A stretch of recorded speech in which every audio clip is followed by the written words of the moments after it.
कि सर बच्चे ना मॉडुलस फंक्शन नहीं बना पाए, तुम्हें शायद विश्वास नहीं होगा सर को कितना बुरा लगेगा। यही चीज मैं बता रहा हूं कि मैं आपको कोई चीज पूरी शिद्दत से पढ़ा के जाऊं और दूसरा टीचर आके आपसे सवाल पूछे और आपको हमें पढ़ाया ही नहीं गया और फिर बाद में पता लगे पढ़ाया गया, तो आपको शायद नहीं लगेगा, मेरे को बहुत बुरा लगेगा कि यार मैंने 1 घंटा 45 मिनट उससे ज्यादा ही मेरा गला दर्द कर रहा था, बार बार मैं पढ़ा रहा था, क्यों कर रहा था यार, ये तो मैं छोड़ ही देता। समझ रहे हो? अब जिसने पढ़ा नहीं है बेटा, आप ब्लेम टीचर पे डाल दो हमें पढ़ाया नहीं गया, ऐसी बात मत करा करो, ठीक है। ये अगला सवाल आपको देखने में भारी लगेगा, इट्स माय रिक्वेस्ट, ट्राई जरूर करिएगा। अच्छा, किस किस को ऐसा लगता है कि यार मेरे से सवाल नहीं होगा तो मेरा सिलेक्शन नहीं होगा? ईमानदारी से बता रहा, क्योंकि ये थॉट कई बच्चे बोलते हैं कि सर जब सवाल नहीं होता ना तो डिमोटिवेशन होती है।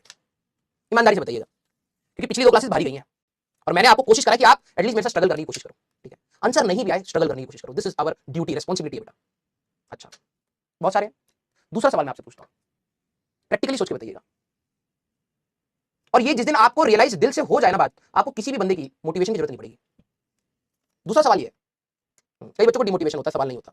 दूसरा सवाल ये है, क्या धरती के सारे सवाल, फिजिक्स से रिलेटेड सारे सवाल आपसे बनने चाहिए?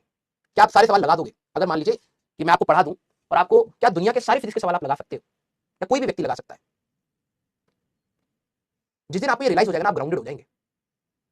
नहीं हो सकता, है ना? ऑब्वियस बात है, इसमें मैं भी इंक्लूडेड हूं, या फिर कोई भी टीचर, भले वो 30 साल का एक्सपीरियंस हो, 40 साल का एक्सपीरियंस हो, मैं लिखित तौर पे दे सकता हूं, सारे सवाल कोई भी व्यक्ति नहीं लगा सकता, ठीक है। एक बात क्लियर हुई कि भाई सारे तो हमसे होंगे भी नहीं, ठीक है। और क्वेश्चन जब नहीं होता है तो आपको डिमोटिवेशन होती है, प्रैक्टिकल आपको था, मैंने कहा कि उस समय सोचा करो, क्या दुनिया के सारे सवाल मैं लगा सकता हूं? वैसे भी नहीं होंगे। आज मेरे को सवाल लग रहा है मैं खुश हो रहा हूं, कल नहीं लगेगा मैं डिप्रेशन में क्यों हूं? हमें तो लर्निंग एटीट्यूड बनाना है ना। जब सवाल नहीं होगा और वो रेलिवेंट सवाल है, इस प्रकार के सवाल आपके एग्जाम में आ रहे हैं, समझना।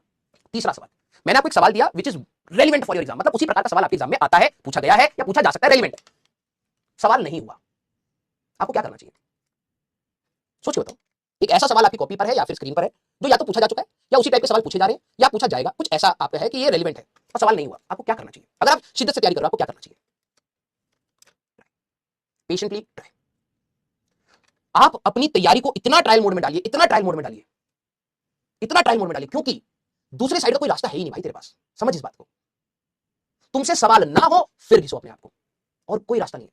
मैं तेरे को अगर सवाल ना हो और मैं सोच, अब वही बात है, तुम जिस दिन प्रैक्टिकलिटी के साथ सोचने लग गए ना, ये तैयारी आपको आसान लगने लग जाएगी।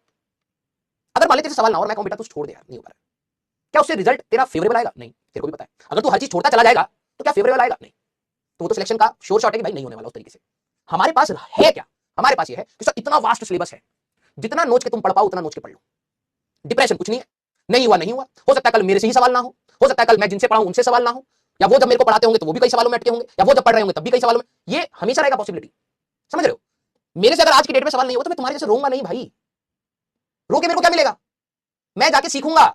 हो सकता है कोई मेरा कलीग जानता हो, कोई मेरा सीनियर जानता हो, कोई मेरा जूनियर जानता हो, कोई मेरी किताब होगी जो मुझे वो चीज सिखा सकेगी, मैं सीखूंगा, क्योंकि मेरे हाथ में वही है और यही आपके हाथ में भी है। क्लियर? तो प्लीज अपने आप को उठाना सीख लीजिए। किसी दिन आप बहुत बुरे मूड में हो और मैं भी अगर स्पैमिंग की वजह से सनक जाऊं, मैंने कोई ऐसी बात बोल दी तो क्या पढ़ाई छोड़ देंगे? नहीं हो सकता। समझ रहे हो? ये आपके अंदर होनी चाहिए कि सर चाहे अब ए फॉर बैट कुछ भी आ जाए, मेरा सिलेक्शन होगा और मैं इसको प्रूव करूंगा बाय स्टडिंग, प्रैक्टिसिंग, और कोई रास्ता नहीं है हमारे पास। ठीक है? किसी ने आपको ये नहीं बोला था कि ये तैयारी मक्खन के जैसे जाएगी, किसी ने अगर बोला है तो गलत बोला है। ये तैयारी आपके लिए कठिन है, और जो चीज कठिन है वो आपको आज क्लास में फील हो रही थी, यही कठिन। सर कौन सी किताब से पढ़ूं, सर मैं ये करूं या ना करूं, ये कठिन नहीं है, इसको हटाओ, साइड में हटाओ, देखो इस सारी चीजों को जो क्लास में बताया जा रहा है उसको 100% समझना कठिन है, तो उसको लड़िए उसके साथ। क्लियर? आज क्लास में बहुत ज्यादा स्पैमिंग थी। मैं जितने भी सीरियस बच्चे, मैं आप सभी लोगों को बोलता हूं कि क्लास को होल्ड करवाना आप लोगों की रिस्पांसिबिलिटी है। ठीक है? यस, प्लीज आप लोग रिवाइज करते रहिए, क्योंकि मुझे पता है कि जब मैं आप लोगों से पूछूंगा, अगर आप लोगों का जिस दिन जवाब आना बंद हो गया तो मेरा पढ़ाना फ्रूटफुल नहीं है इस बैच में। आप लोग पढ़ाई करते रहिएगा, क्योंकि आप लोग मेरी मोटिवेशन हो और हो सकता है शायद हम आपकी मोटिवेशन। ठीक है? क्योंकि आप पढ़ रहे हैं वहां पर, तो हमें भी लगता है कि कुछ ना कुछ जोड़ के बताया जाए। क्लियर? Love you all. तो प्लीज आप सभी लोग बेटा, क्लास के बाद जब मैं बैच को खोलूं तो मुझे ये फील नहीं आनी चाहिए कि यार बैच स्टार्टिंग में बहुत सीरियस था, अब नहीं है। ठीक है? कभी भी ये फीलिंग बताने देना। चुपचाप आपका जब बैच खत्म होता है, please let me know how was the class, क्या और इंप्रूव किया जा सकता है। हम लोग भी ऑप्शंस ढूंढते हैं कि यार क्या क्या इंप्रूव किया जा सकता है। ठीक है? लव यू ऑल बेटा। Please keep yourself motivated. ये जो आपको अनकंफर्टेबल सिचुएशन में डाला है, ये जरूरी है, जरूरी है। कंफर्टेबल पोजीशन में पढ़ के आप कुछ सेट को समझ जाओगे, कुछ सेट हमेशा रहेगा यार ये सवाल होते कैसे हैं। तो जब अटपटे सवाल हैं तो अटपटा फील कराएंगे भाई, लेकिन लड़ना ही तो है हमें। Yes, love you all. तो आप लोग मिलेंगे बेटा नेक्स्ट क्लास में। Till then tata, bye bye, take care, पढ़ते रहिए, मचाते रहिए।